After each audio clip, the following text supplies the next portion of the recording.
ಎಲ್ಲರಿಗೂ ನಮಸ್ಕಾರ. ಇದು ಒಂದು ನಮ್ಮಲ್ಲಿ ಆನ್ಸರ್ ಬುಕ್ಲೆಟ್ ಒಂದು ಕಾಪಿ ಬಂದಿದೆ. ಈ ಕಾಪಿಯನ್ನು ನೋಡಿದ ತಕ್ಷಣ ನಿಮಗೆ ಎಷ್ಟು ಬೇಜಾರು ಅನ್ನಿಸ್ತದೆ ಅಂದರೆ, ಇಲ್ಲಿ ನೋಡ್ರಿ, ಇಲ್ಲಿ ಏನು ಮಾಡಿದ್ದಾರೆ ಅಂದರೆ, ಇಲ್ಲಿ ಕಾಪಿ ಇದೆ. ಎಷ್ಟು ಮಾರ್ಕ್ಸ್ ಈ ವಿದ್ಯಾರ್ಥಿಗೆ ಎಷ್ಟು ಮಾರ್ಕ್ಸ್ ಬಂದಿದೆ? ಇಲ್ಲಿ 30 ಮಾರ್ಕ್ಸ್ ಬಂದಿದೆ. ವಿದ್ಯಾರ್ಥಿಗೆ ಎಷ್ಟು ಎಷ್ಟು ಮಾರ್ಕ್ಸ್ ಕೊಟ್ಟಿದ್ದಾರೆ? 30 marks. They are giving 30 marks. 30 marks ಕೊಟ್ಟಿದ್ದಾರೆ. ಇಲ್ಲಿ ಸ್ವಲ್ಪ ನಾವು ಇಲ್ಲಿ ಗಣಿತ ಮಾಡಬೇಕು. ಇಲ್ಲಿ ಕ್ಯಾಲ್ಕುಲೇಟ್ ಮಾಡಿರಿ. ಇಲ್ಲಿ 10 ಮಾರ್ಕ್ಸ್, 13, 27 ಮತ್ತು 30 ಇದೆ. ಈ ಲೈನ್ದೊಳಗೆ 30 ಇದೆ. ಟೋಟಲ್ ಎಷ್ಟಾಗುತ್ತದೆ ಇಲ್ಲಿ? ಟೋಟಲ್ ಅಂದರೆ ಇದು 80 ಆಗುತ್ತದೆ. ಔಟ್ ಆಫ್ ಇದೆ. ಈ ವಿದ್ಯಾರ್ಥಿಗೆ ಔಟ್ ಆಫ್ ಮಾರ್ಕ್ಸ್ ಬಂದಿದೆ. ಇಲ್ಲಿ ನೋಡ್ರಿ, 10, 13, 27, 30 ಟೋಟಲ್ 80 ಆಯಿತು. ಇಲ್ಲಿ 80 ಮಾರ್ಕ್ಸ್ ಬರಬೇಕಾಗಿತ್ತು ಈ ವಿದ್ಯಾರ್ಥಿಗೆ.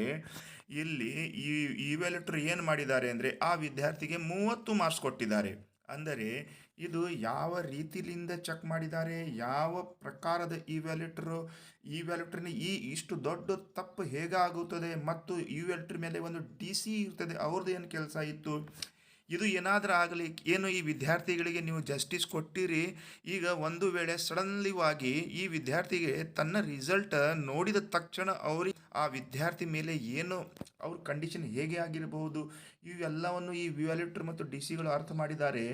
ಇಲ್ಲಿ ನೋಡ್ರಿ, ಮತ್ತೊಂದು ಸಲ ಗಮನವಾಗಿ ನೋಡ್ರಿ, ಈ ವಿದ್ಯಾರ್ಥಿಗಳಿಗೆ 80 ಔಟ್ ಆಫ್ 80 ಮಾರ್ಕ್ಸ್ದೊಳಗೆ 30 ಮಾರ್ಕ್ಸ್ ಕೊಟ್ಟಿದ್ದಾರೆ. ಅಂದರೆ ಈ ವ್ಯಾಲೆಟರ್ ಮೇಲೆ ನನ್ನ ಪ್ರಕಾರ ಅಂದರೆ 10,000 ರೂಪಾಯಿ ದಂಡ ಹಾಕಬೇಕು, ಮತ್ತು ಇವರಿಗೆ ಲಾಂಗ್ ಲೈಫ್ ಇವ್ಯಾಲ್ಯೂಷನ್ಗೆ ಬ್ಯಾನ್ ಮಾಡಬೇಕಂತ ನನ್ನ ವಿಚಾರ ಇದೆ. ನಿಮ್ಮ ಏನಾರ ಒಪಿನಿಯನ್ ಇದೆ? ಏನು ಈ ವ್ಯಾಲ್ಯೂಟ್ರಿಗೆ ಏನು ಶಿಕ್ಷೆ ಕೊಡಬೇಕು?